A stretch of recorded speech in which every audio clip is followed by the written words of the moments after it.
The books of 1 and 2 Chronicles tend to be neglected compared to 1 and 2 Samuel and 1 and 2 Kings. The reputation of Chronicles is not helped by beginning with 9 chapters of genealogies. Even in earlier times among the Jews, it was not as popular as the narratives. Part of this stems from the different ways Chronicles goes over the same history. There are differences in some details, but there are also some in the way that some things are left out while others are expanded or new things are included. The reign of Saul is quickly dispensed with, and David is focused on much more. The Judean king Jehoshaphat, who went into battle with Ahab, seems from the king's narratives to have been a good king, but he doesn't get much attention. He appears occasionally alongside the northern kings in stories which are about them. But in 2 Chronicles, there are 4 chapters devoted to him. The episode of David and Bathsheba is, rather surprisingly, dropped altogether from 1 Chronicles.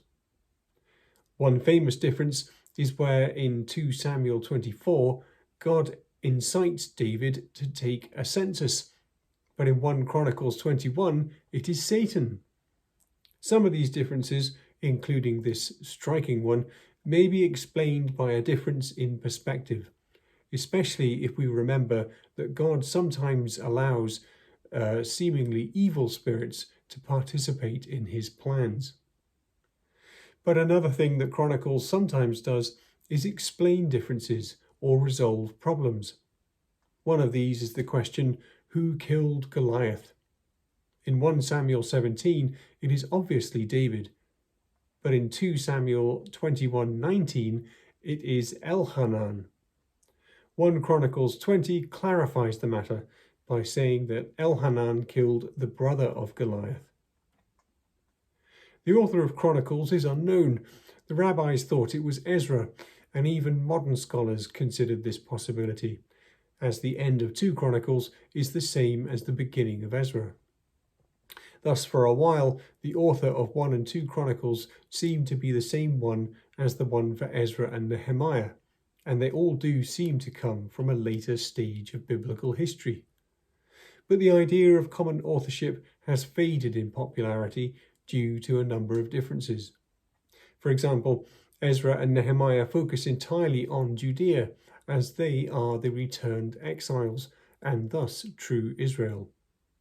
Chronicles, however, continues to talk about the now dispersed northern tribes and seems to regard them still as part of all Israel, even though the focus is much more on the Judean monarchy. One of the big themes of Chronicles is the temple, the joy of worship and its centrality in the life of the Israelites. The structure of 1 Chronicles is this. Chapters 1 to 11 are genealogies. Chapter 10 is the reign of Saul. Chapters 11 to 29 are about David. Turning now to chapters 1 and 2, we are confronted with a seemingly endless ocean of names. Genealogies are not always to be taken literally and could be put into some kind of arrangement, as Matthew does at the beginning of his Gospel.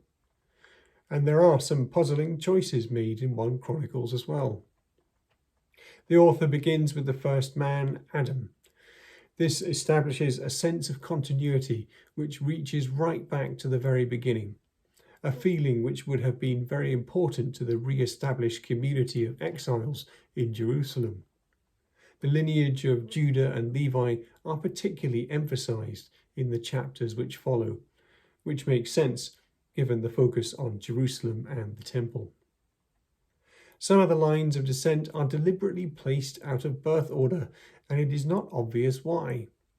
2 of the sons of Noah are listed, but the important one, Shem, is left till verse 17.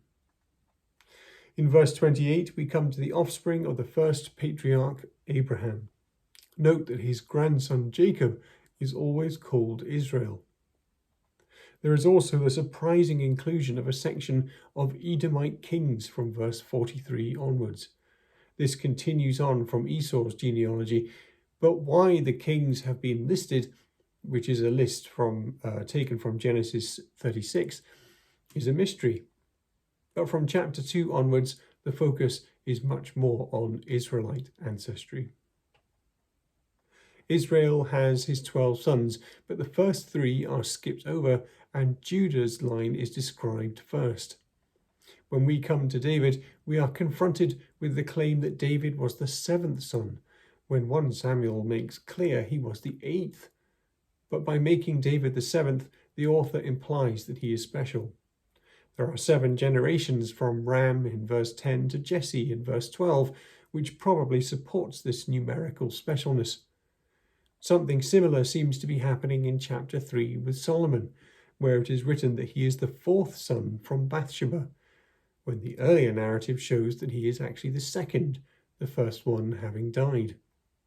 But there is significance in being the last born, as he is preferred above 3 older brothers. There is also a parallel in this with Judah, who is the 4th son of Jacob.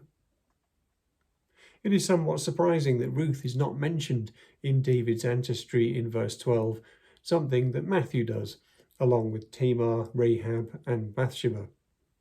We also learn in 2:16 that David has 2 sisters, and that one of them, Zeruiah, was the mother of the 3 violent troublemakers, which included Joab. It is worth noting that Abigail and Zeruiah are listed as the heads of their line, not their husbands. This probably means that they were owners of the family property and were responsible for provision. After the exile, it seems as though women became much more involved in commerce, and the wife of Proverbs 31 probably reflects this shift. Non-Israelite families are described to the end of the chapter, and then chapter 3 brings the focus back to Judah with David's sons.